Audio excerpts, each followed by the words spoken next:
After my boyfriend passed away, I suffered from severe depression. I was rescued from a suicide attempt by the most notorious crown prince of the capital circle, Julian. He set aside all his wild ways for me, spending 5 years helping me recover. But just before our first anniversary, I discovered his stage 4 cancer diagnosis. When I went to find him, I overheard him telling his friends, "Sky has never let me touch her. I feel like a goddamn stand-in. If she would kill herself for me, then I'd believe she has moved on. So, faking my death to test Harris, that's so wrong. So, I faked my own death first, dying right in front of him. Later, I heard the notorious wild prince of the Jiang family went mad. He nearly drowned himself jumping into the ocean, desperately searching for the girlfriend who allegedly died for him. In the past month, Julian's attitude toward me had suddenly grown cold. I grabbed my car keys, intending to go find him and ask for an explanation. My hand knocked over the jar of small, folded paper stars on the entryway cabinet. It revealed a document: Julian's stage 4 cancer diagnosis.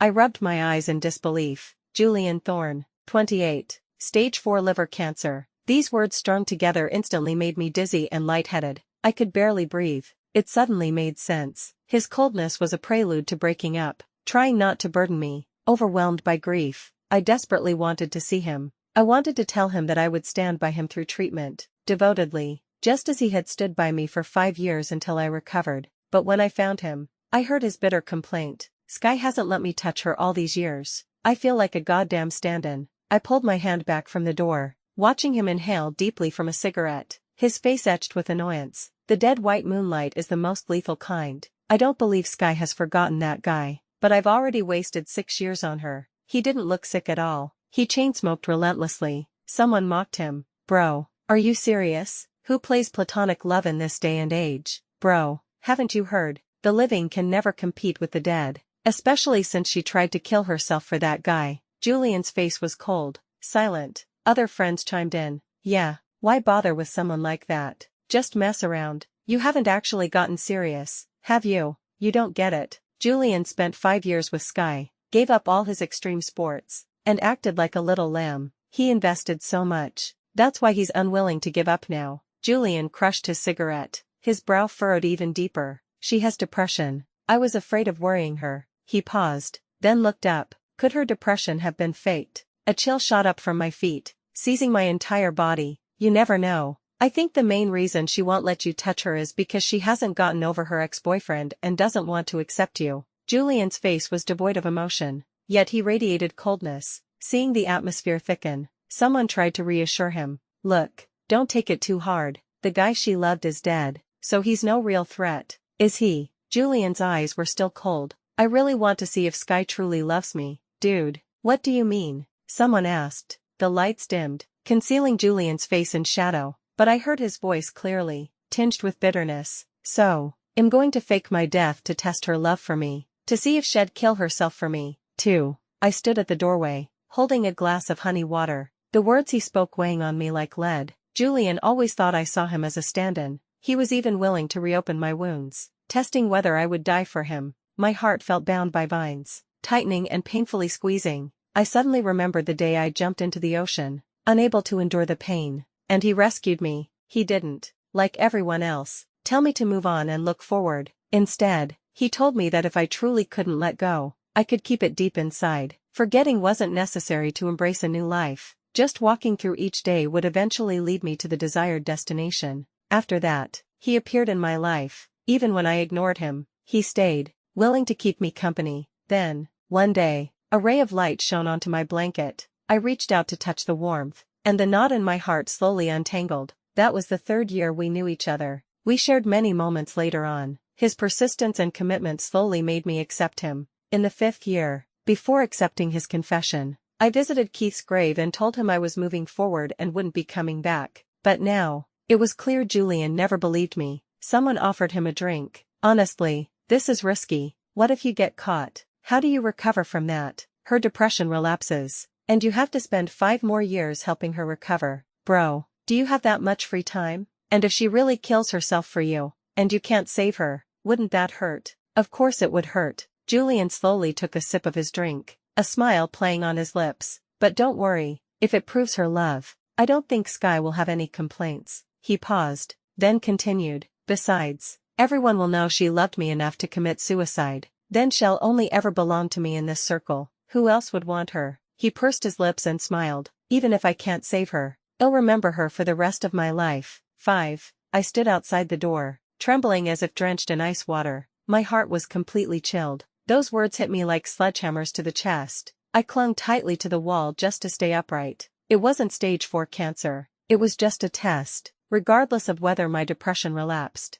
regardless of whether I truly died, perhaps in his heart, he thought if I did die, all the better it meant he finally won against my deceased boyfriend. Desperate blood surged through my veins. A plan quietly formed in my mind. Julian, let's see who truly can't live without whom. You want to see my depression relapse, and you want to fake your death to test me. As you wish. I will pretend to accompany you through treatment. I will pretend to be tormented by depression again. And then, I will fake my own death right in front of you. Let you witness it. Let your plan fail. Let you never find me again. I truly look forward to seeing your expression that day. I turned and walked home, staring at the forged stage 4 cancer diagnosis. The diagnosis date was 1 month ago. This wasn't an impulse. It was Julian's long-term plan. My nose stung, and tears slid uncontrollably from my eyes. He was the one who insisted on no intimacy before marriage. He was the one who held my hand tightly and said he wanted to save our most beautiful memories for our wedding day. We had been dating for less than a year.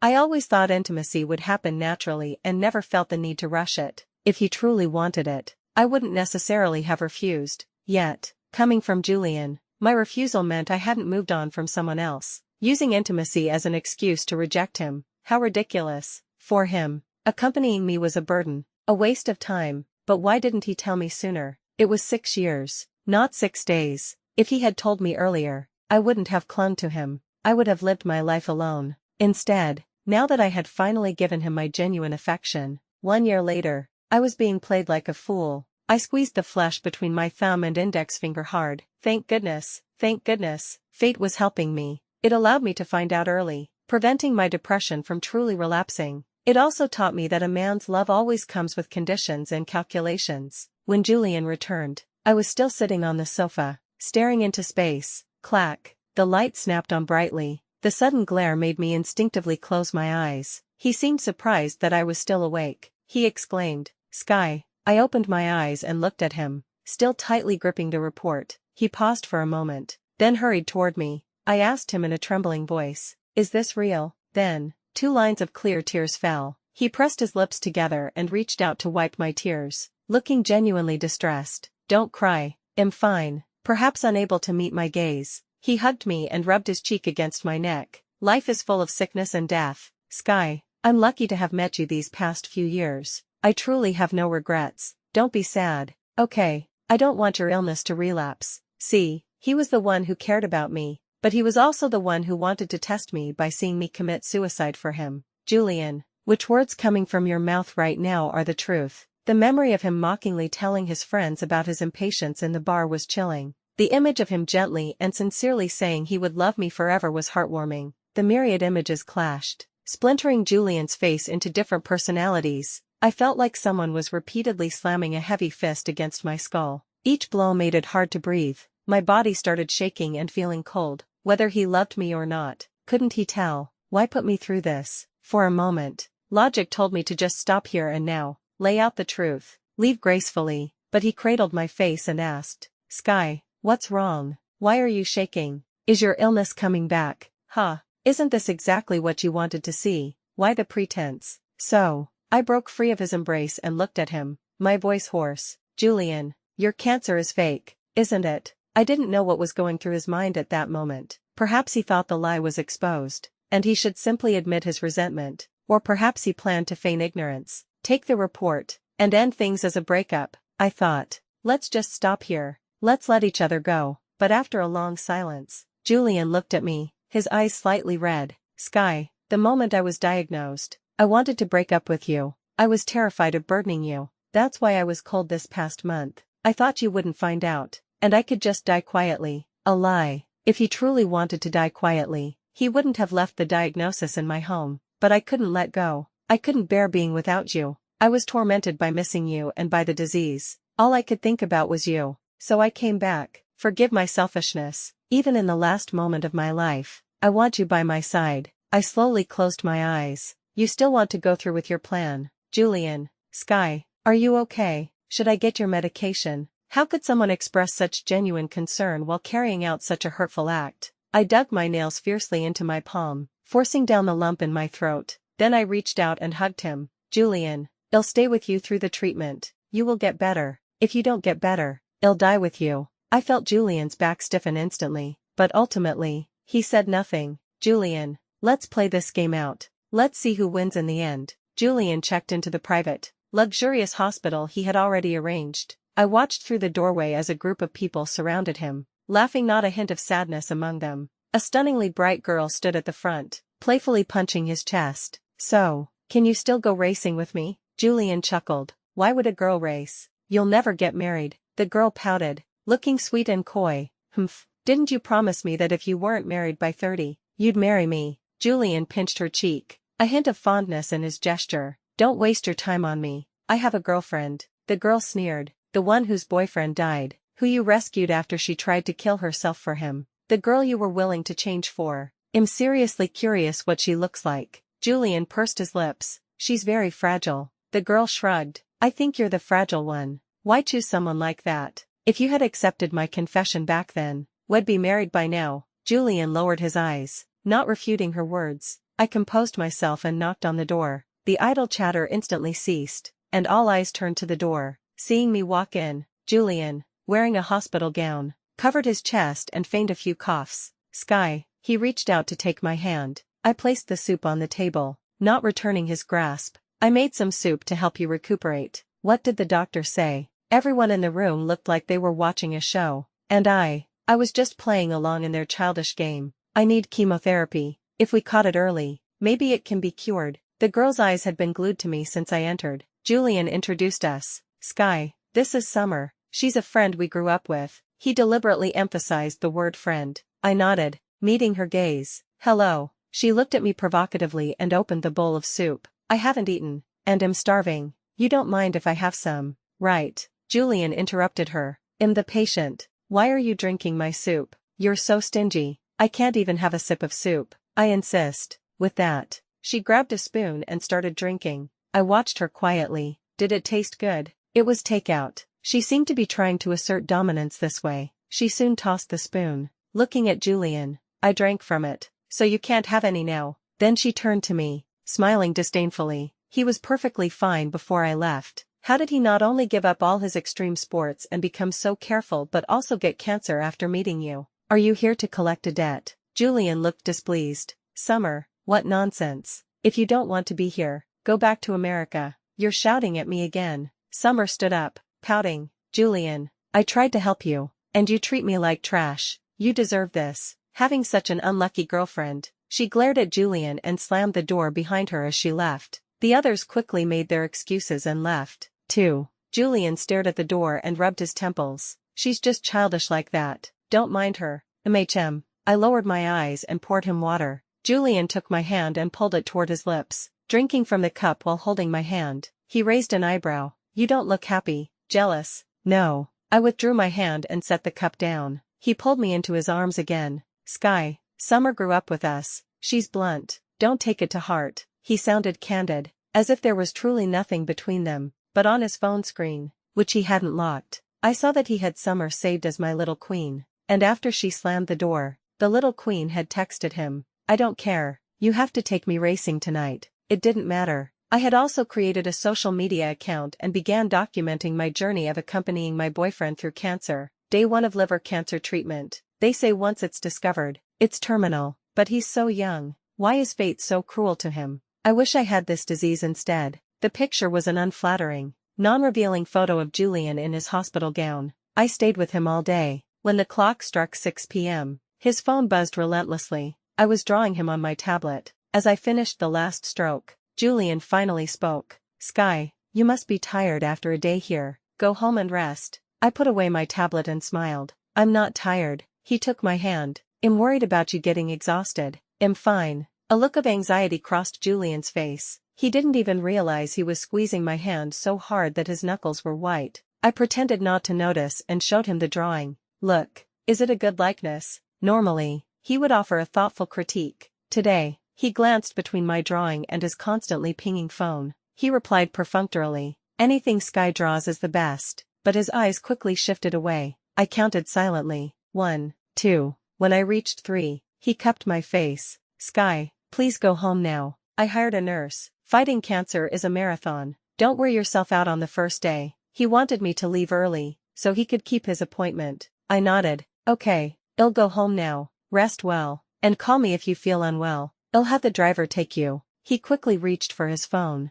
The urgency in his eyes was palpable. I shook my head. "No need, I'll go by myself." As I closed the door, I saw Julian swiftly shed his hospital gown. When he emerged, he was already dressed in outdoor gear. I secretly followed him to a winding mountain road in the suburbs. When he got out of the car, Summer shrieked and jumped into his arms. He caught her steadily, wrapping his arms tightly around her waist. His friends whistled, their laughter bright and unrestrained. My heart felt like it was being sliced. Thousands of times, I pressed the shutter button and turned to leave. Over the next period, Julian constantly found excuses to go out. I watched Summer sit behind him on his motorcycle, hugging his waist, her hand waving in the wind. I watched them rock climb together, him watching her closely, ensuring her safety. I watched them clubbing, him holding her close while she laughed happily in his arms. I watched them enjoy an amusement park, taking many photos, and I watched them kiss passionately under a sky filled with fireworks. I felt a rope tighten around my heart, constricting it painfully, making me feel suffocated. Every single time, he would send me a message after pushing me away. "Sky, thank you for being by my side. I truly love you." Yet, time and again, while professing his love to me, he was captivated by another woman. It must be the contrast. The girl who used to chase him suddenly left. He began to miss her. Then, one day, she reappeared, still burning with intense love for him. So, he regretted his decision. I didn't understand. If he truly fell for someone else, he could simply break up with me. Why continue the charade, wanting me to commit suicide for him? It was all due to his pride. "Julian, you really want to have your cake and eat it, too." I documented my cancer journey daily on that account. The day they kissed, I posted a photo of the jar of stars. He folded these during the 5 years he helped me fight depression. I loved that version of him. Eternally young, eternally passionate. That night, when I walked out with him, I suddenly felt hollow. I stood across the street, watching his back quietly.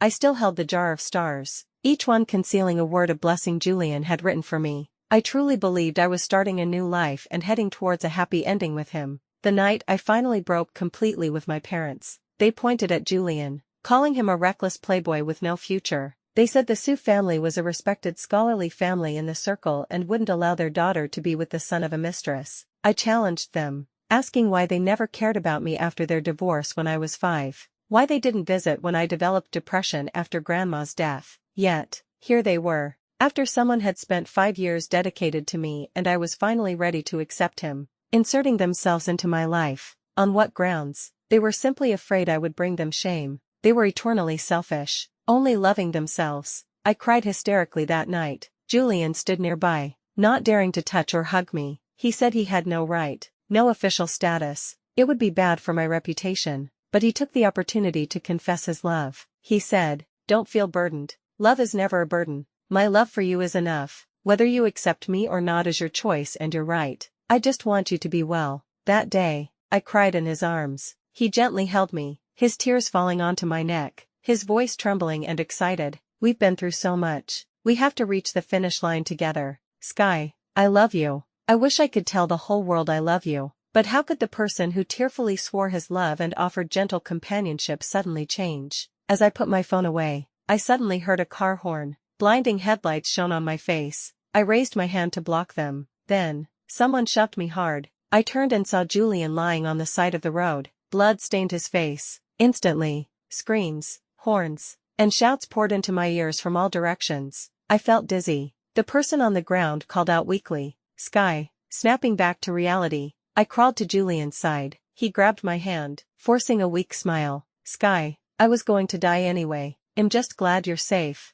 In that moment, a small war broke out in my chest. I clenched my hands tightly. "Julian, who exactly do you love?" I didn't know why he had left and then returned. Fortunately, the out-of-control car braked in time. Julian had only hit his head and wasn't seriously injured. Back in the familiar hospital room, I watched over him, He was still able to speak. Where were you going with the jar of stars? I looked at the jar on the table and brought it closer to him. He tore open one of the stars. Inside was a quote. Tagore's. I threw away all my yesterday, and my steps became light. He finished reading and smiled. I wrote you one phrase every day. You don't know how much time I spent looking through famous quotes. I studied harder for this than for my college entrance exam. I looked at his face and asked, Julian, why do you love me? Why the sudden question? He rubbed my hair, seemingly lost in memory. It was love at first sight. Truly, then, as I got to know you, I realized you were gentle, beautiful, kind, generous, knowledgeable. You paint, you care for animals, and you are serious about everything. Being with you, I always imagined a peaceful life. So, I was good. It wasn't my fault. I asked again. And Summer? The smile froze. He paused, then gripped my hand before answering. She's just a kid. We live in different worlds. An evasion was an answer in itself. I smiled. Julian, why haven't your parents visited you after all this time in treatment? I quietly watched his reaction. Then I continued. Julian, you once said you would never lie to me. He tightened his grip on my hand, then pulled me into a fierce embrace. You know my family situation. That's why. Sky, I only have you. Promise me. Stay by my side. Okay. And then, use his own fragility to trigger my depression relapse. Play the victim to make me pity him. And finally, fake his death to test my sincerity. Right. His phone buzzed repeatedly beside the pillow. The latest message popped up. Julian Thorne,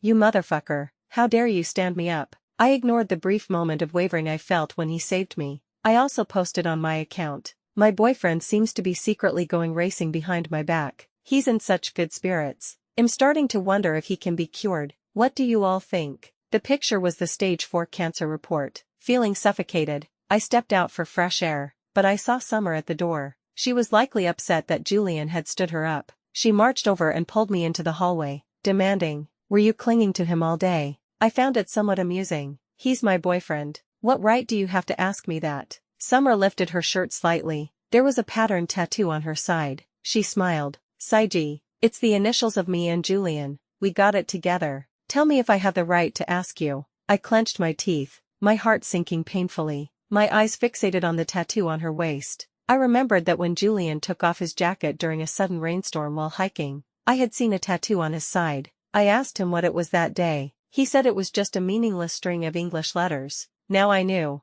It wasn't meaningless at all. To tattoo someone's name on your body and keep it for years, how important must they be? Noticing my gaze, Summer smiled. He likes you only because he's never met a good girl like you. He pities you. He wants to protect you. I don't think that's love. Love is intense hormones, a surge of adrenaline, and dopamine secretion. I am free and spontaneous. I'm the best match for the reckless Julian. Don't you agree? I nodded. Fine. Why don't you tell Julian to break up with me then? She was startled by my lack of argument. Summer frowned. Breaking up with you is only a matter of time, isn't it? I heard you have a dead white moonlight. Why are you hanging around ruining other people's lives? Dying with him should have been your choice. My fingers instinctively tightened, my nails digging into my flesh, but I felt no pain. Everyone kept emphasizing this. I didn't understand why. Yes, Keith died in the line of duty, and in my eyes, he was forever a hero. Yes, I attempted suicide, but not entirely because of Keith. When I was ill, everyone told me to look forward and embrace new life, but now that I was recovered and in a normal relationship, everyone started judging me, asking why I hadn't simply died. It was as if only my death could justify my dead boyfriend, justify Julian, and justify the world. But why? I finally overcame my illness. Did I not deserve love? Not deserve relationships? Not deserve a fresh start? I looked directly into Summer's eyes. I find it pitiful that someone with a higher education can say something so thoughtless. Also, regardless of whether I have an ex, I deserve to be loved. But my chest ached. The spot where my heartbeat throbbed painfully. I couldn't exhale or swallow. It was awful. Truly awful. Back in the room, Julian took my hand. Sky, I drafted a bucket list. Will you complete it with me? Looking at his face, my inner turmoil peaked. I fiercely bit his wrist. Tears streamed down my face. Julian, how could you do this to me? He panicked, hugging me tight. What's wrong? Sky, don't scare me. I've been so happy with your company. So I want to do many things with you while I still have the energy. So I have no regrets. He was still lying. We went through so much, only to reach a point where I had to prove my sincerity through death. The rage, the resentment, the despair, and the humiliation prevented me from simply walking away gracefully. The taste of blood filled my throat, making me nauseous. I told myself to hold on just a little longer. Then I released him, wiped my tears, took a deep breath, and asked calmly, "What's on the list?" Watch a sunrise from a mountain peak, go on a pilgrimage to Tibet, take wedding photos. More than 10 items. I remember you used to love racing and extreme sports. Why aren't those included? He hesitated. They're too dangerous. I don't want you to worry. You don't want me to worry. Or is it because someone else is already doing those things with you? I lowered my gaze. A bucket list is too cruel for me. If you're gone one day, remembering this will break me. I'm sorry, that was my mistake. I shouldn't be so cruel to you. I sniffled and shook my head. I'll do anything for you. Sky, I really can't bear to leave you. Yet. The man who couldn't bear to leave me was texting his group chat. After completing these, I'll fake my death. Sky is so emotional. She'll definitely have a breakdown and kill herself. I also posted on my account. My boyfriend asked me to complete his bucket list with him. Looking at those plans, I can't help but cry. God, look at what you're doing. We took 2 weeks off and went to the mountain he mentioned, waiting for a sunrise. We went on a pilgrimage to Tibet, circling mountains and sacred lakes, praying devoutly, and even witnessed a sky burial, feeling the awe of life. After completing each item, I checked in and posted photos on my account. From the first post until now, I had accumulated hundreds of thousands of followers across the web. Many commented that they were moved to tears, admiring our love. Many sent private messages, wishing my boyfriend a speedy recovery. I noticed one comment buried among the many sad replies. As a medical student, the diagnosis provided by the blogger suggests he should be near death. Why does he have such good energy? It's a medical miracle. I liked the comment and replied, I hope a miracle happens, too. Then I looked at myself in the mirror, wearing a wedding dress. I was beautiful. I took a picture. Who said you had to marry a man to wear a wedding dress? I could marry myself. Julian gently embraced me from behind. Sky, I truly want to marry you. Looking at his deceitful face in the mirror, I felt like throwing up. Julian, you will get better. If one day I'm gone, what will you do? His voice choked up. He seemed to be completely immersed in his own performance. I smiled faintly. Die with you. Of course. When he was about to speak, his phone rang. I saw Summer's name flashing on the screen. Frowning, he explained. She's having trouble with her family recently and is upset. I'll take this call. I quietly watched myself in the mirror. I was satisfied. I loved myself very much. Then I took off the wedding dress. When I came out, Julian rushed over. She ran into some trouble. I need to go deal with it. What kind of trouble requires your attention? He pursed his lips. Her blind date got handsy. Ah, a damsel in distress scenario. I stopped him. Can you not go? You're sick. I'm worried. Sky, Summer and I grew up together. As her older brother, I can't ignore her. Don't worry. I'll come find you once I've handled it. Then he left without looking back. I grabbed my phone and followed him. The supposed trouble with the blind date was just a ruse. I watched Summer run up to him in the busy street and hug him, laughing brightly. I lied, but you still came, so I'm more important to you, right? Julian just rubbed her head affectionately. She linked her arm through his and pulled him away. He didn't forget to text me. Sky, don't wait up. Go to sleep early. I'm worried because you seem tired recently. I sighed. I can fake affection too. So, I posted on my account. My boyfriend went racing again today. He seems so energetic. I really don't think he has cancer.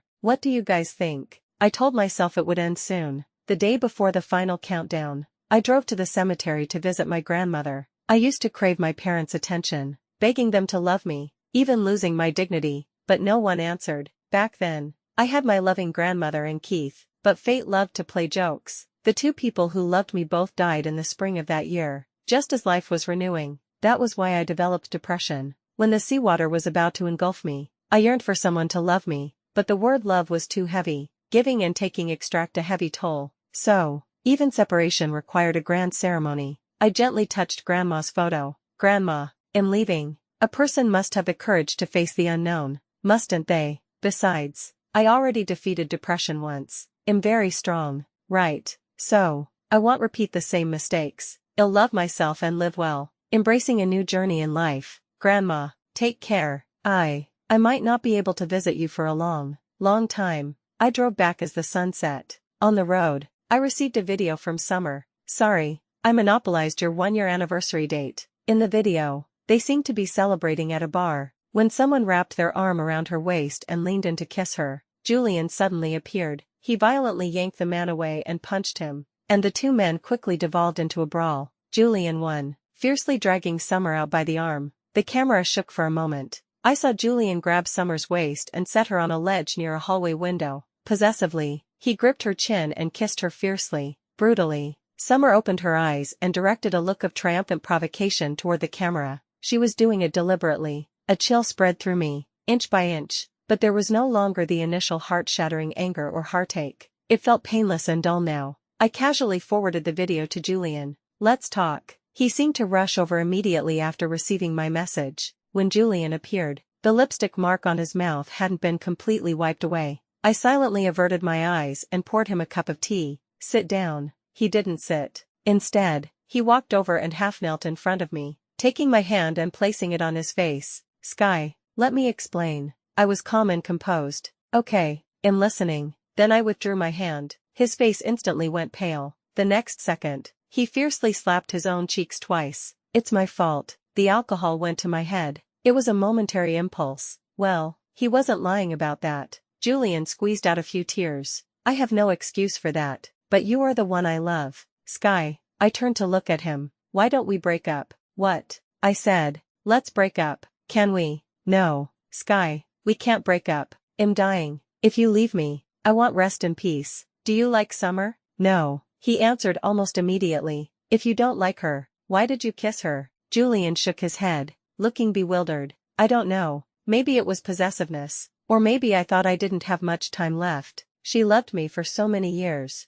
and I didn't want to leave her with regrets." He grabbed my hand. "Sky, my life is counting down. Please don't leave me now." I looked back into his eyes. "Julian, your cancer isn't fake, is it?" He froze, his eyes avoiding mine. After a long moment, he recovered. "How could I lie to you? I had to bribe so many people and go to the hospital to see a doctor. It took so much effort. I wouldn't lie to you." Yes, he knew that the more effort he put in, the more realistic it would be, making it easier to deceive me and make me commit suicide for him. He hugged me tightly. "I'll cut all ties with Summer. Don't break up. Don't leave me, or I won't be able to live much longer. Besides, in this world, do you have anyone else to love besides me? Can you really bear to lose me?" That sentence successfully delivered another painful blow to my now hardened heart. I said quietly, "Julian, let's go to the place where we first met tomorrow." The final moment of the plan, wasn't it running toward death? "Julian, I will prepare a grand ceremony of separation for you.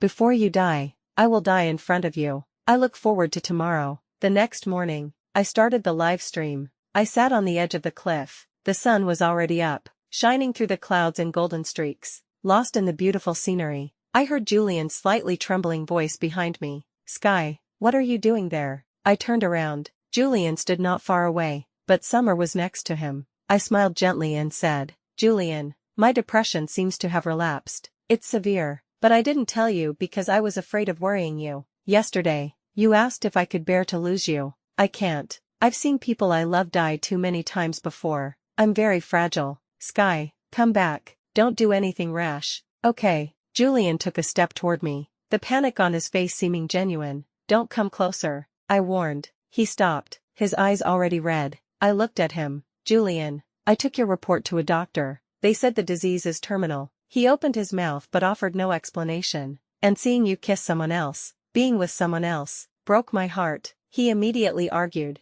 "We weren't together. I only have you as my girlfriend. I don't love her, truly." "Listen to me." Summer's face paled. "Don't lie. If you don't love her, why did you kiss her?" "It was just possessiveness. I wasn't willing to let go." Summer was on the verge of tears. "Excellent," I continued, "but you hurt both of us. How could you be entangled with someone else while loving me? Or are you acting so recklessly because you think you have stage 4 cancer? To hell with stage 4 cancer." Summer suddenly burst out. Julian violently clamped his hand over her mouth, preventing her from explaining. "Sky, come back first. I'll explain everything slowly." I shook my head. "Julian, do you know what it feels like to be betrayed by the person you love most? Like 10,000 insects gnawing at you. It's worse than death. I can't be so generous as to forgive you. So, let's never see each other again in this life. You saved me once, Julian. I'm returning the favor." Now I owe you nothing. Before his plan could be executed, I wanted to ensure he would carry guilt for the rest of his life, to create an eternal rift between them because of my existence, and to ensure they could never be together. Then I ended the live stream, posted the pre-edited video, and left the phone, filled with their intimate photos and messages, right where I sat. As I jumped into the sea, I knew, the plan was complete. My new life had begun, but why did I still hear Julian's heart-wrenching screams? Shouldn't he be happy? I finally fulfilled his wish and killed myself for him. In psychology, there's a term called the desensitization phase. To put it simply, if you can't get over someone, go to them, put down your pride and dignity, expose your affection for them, and watch them reject you, hurt you, speak cruel words, and act decisively, until your self-respect is eroded and your love is exhausted. Finally, you wake up and start over. Every action I took was like cutting away at my own heart, but I knew that only by excising the rot could new growth occur. Nothing is created without destruction. I had reclaimed myself. I had planned everything for this day. So, I was rescued quickly. There was no one left in this city I was attached to. As I boarded the plane,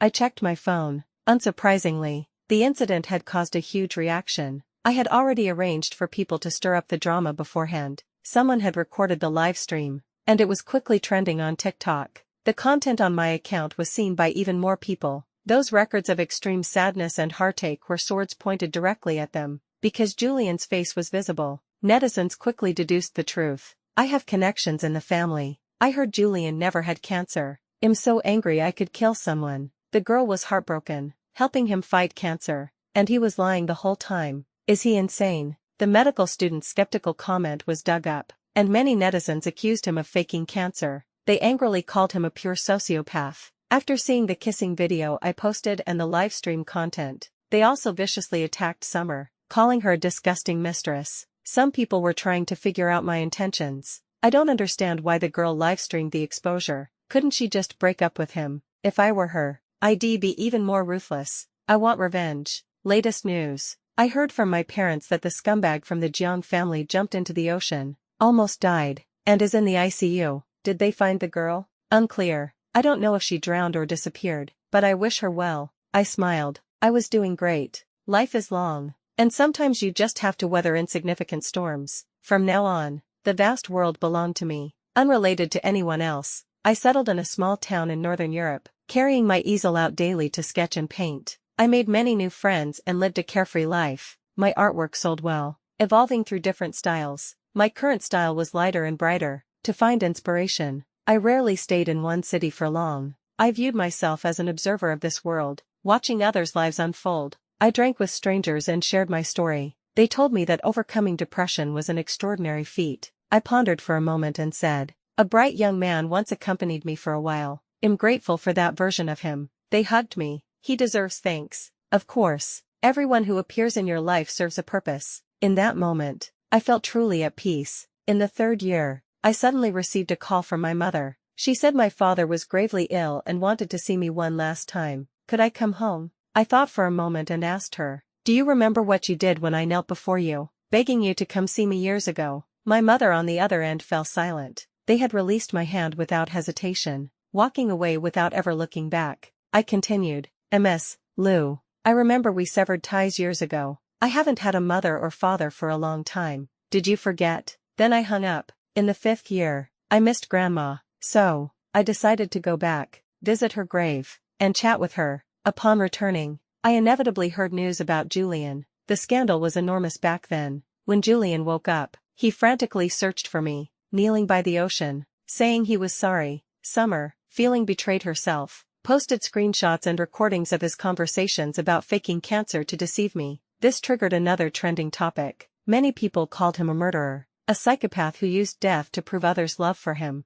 Netizens tracked down the family company and swamped the official social media accounts with angry comments. They also dug up the fact that he was the son of a mistress, perhaps having read too many romance novels. They even called on the older legitimate son of the family to crush this repulsive person. In the end, Summer and Julian turned on each other, their childhood bond completely shattered. Due to the public impact on the company's stock price, Julian was prevented from taking over the company and was ousted from management by his father. Failed in both love and career, he turned to racing for release. He ended up crashing and paralyzing his lower body. Oh, and I heard, they found cancer during the examination. Coincidentally, it was indeed liver cancer, latest stage. I didn't know if this was fate or just karma, but hearing it, I felt that nothing was as it used to be. I bought flowers and went to see Grandma. I talked to her about my life, my work, and my experiences over the years. Before I knew it, it was dusk. When I stood up, I saw Julian pushing a wheelchair toward me. The moment he saw me, his eyes instantly reddened,